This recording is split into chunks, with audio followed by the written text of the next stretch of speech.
आप शिबू सोरेन 3 बार मुख्यमंत्री, बेटा जो है हेमंत सोरेन 3 बार, तो 6 बार एक परिवार के बाप बेटा, फिर भी झारखंड का तस्वीर नहीं बदली क्यों? झारखंड का बदहाल क्यों नहीं बदला? गांव से 1,26,000 कुंवारी आदिवासी लड़की गायब हो गया।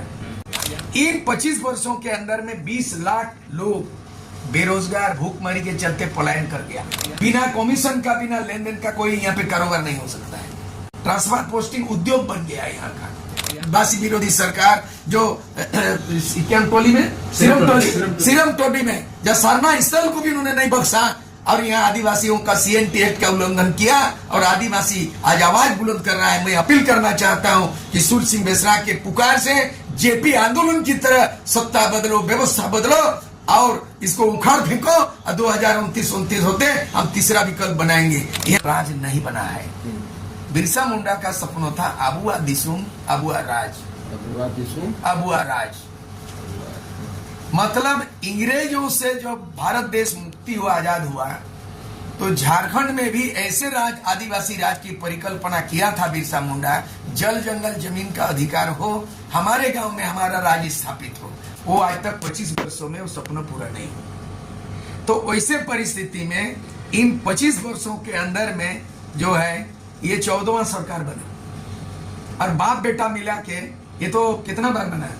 ये 3 बार मुख्यमंत्री ही है शिबू सोरेन, और हेमंत सोरेन जो है 2 बार। तो बाप बना 3 बार शिबू सोरेन, बेटा बना 2 बार। एक परिवार में इतना राज।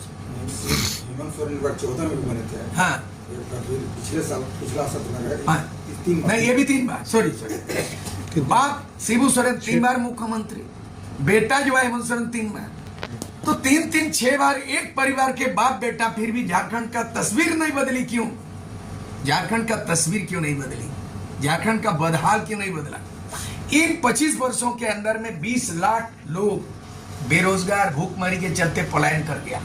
और तो और अभी नया सर्वे में पता चला कि गांव से 1,26,000 कुंवारी आदिवासी लड़की गायब हो गया।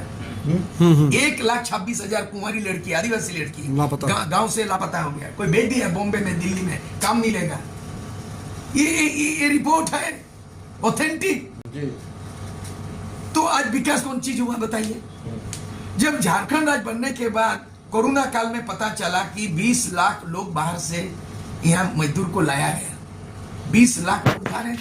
अब राज बना, इसीलिए राज बना है। रोजगार होगा, खेती बाड़ी होगा, स्वरोजगार होगा, उद्योग विकास होगा। लेकिन आप जो है ना, इसके बावजूद भी 20 लाख लोग पलायन कर गया, पलायन रुका नहीं यार। तो ये तमाम नीति नियम नहीं बना है तमाम, तो कौन चीज राज बन रहा है? बिहार से अलग होने के बाद तो एक दूसरा, झारखंड में दूसरा बिहार समाहित हो गया है। बिहार का कार्य संस्कृति यहाँ पे चल रहा है। बिना कमीशन का, बिना लेन देन का कोई यहाँ पे कारोबार नहीं हो सकता है। ट्रांसफर पोस्टिंग उद्योग बन गया है यहाँ का। ऐसा राज्य तो हम लोग कल्पना नहीं किए थे, लड़ाई लड़ने वाले। तो अब मैं इस उम्र में, अभी 35 साल पहले विधायक थे। लालू ने ललकारा मेरे लाश पर झारखंड बनेगा, और मैं 5 साल का विधायक, 35 साल का उम्र में मैंने विधानसभा से बिहार से इस्तीफा दिया। 1 साल 5 महीने रहा। इसीलिए मुझे पेंशन कितना मिलता है जानते हैं? मुझे मिलता है आधा पेंशन और जीता हूँ फुल टेंशन। मुझे आधा पेंशन मिल रहा है 60,000, और उसका डबल मिलता है जो 5 साल पूरा किया। तो जो 5 साल पूरा किया फुल पेंशन, और मैं आधा किया हूँ हाफ पेंशन, जी रहा हूँ फुल टेंशन।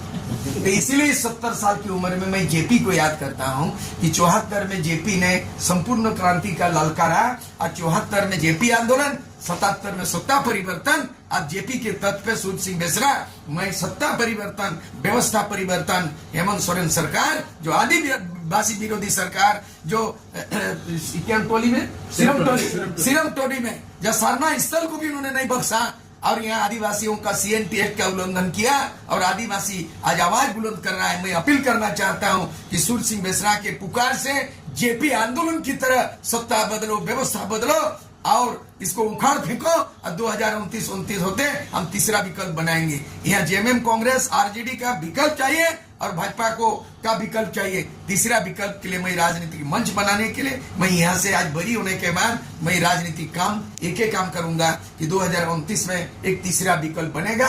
और जिस तरह होनहार ये तमाम नौजवान पढ़े लिखे लोग हैं, एजुकेटेड एंड डेडिकेटेड समझदार लोगों का हम जो है वैकल्पिक व्यवस्था तैयार करेंगे। आवश्यकता पड़ने पर जयराम महतो को शामिल कीजिएगा अपने साथ। कोई परहेज नहीं है, किसी को पाबंद नहीं है, लेकिन मुद्दे आधारित होगा, नेता आधारित यहाँ गोलबंद नहीं होगा, मुद्दे आधारित होगा। उनको अगर हमारे मुद्दे पे सहमति है कि वेलकम है। यहाँ पे मेरी अपने पार्टी है झारखंड पीपुल्स पार्टी रजिस्टर्ड है, मैं जो लीड करता हूँ झारखंड पीपुल्स पार्टी जेपीपी, और एक तो है भारत आदिवासी पार्टी, इस बार चुनाव भी लड़ा था। और उसी तरह अगर जयराम महतो का भी पार्टी है, अगर पॉलिटिकल पार्टी जो सरकार में नहीं है, मैंने आपकी दो पार्टी है ना, भारत आदिवासी एक मैं मेरे दो पार्टी, मेरी एक पार्टी है, मैंने नाम गिना रहा हूँ, एक भारत आदिवासी पार्टी लोग यहाँ लॉन्च हुआ है रजिस्टर्ड है, और दूसरा जयराम महतो का पार्टी। मैं इन तमाम लोगों को इकट्ठा करेंगे इसी जो है ये मैंने इसी महीना के अंत तक, और हम लोग एक विकल्प तैयार करेंगे कि आदिवासी विरोधी सरकार आए और ये पंच पांडव यहाँ पे तांडव कर रहा है, ये 5 पांडव का तांडव नहीं चाहेगा और यही लोग बरगला रहा है। आदिवासी और मूलवासी का हितैषी नहीं है, इसीलिए हम लोग नीति भी निर्धारण नहीं हुआ है। मतलब समान विचारधारा के लोगों को लाके आप बनाइएगा। तीसरा विकल्प बनाएंगे।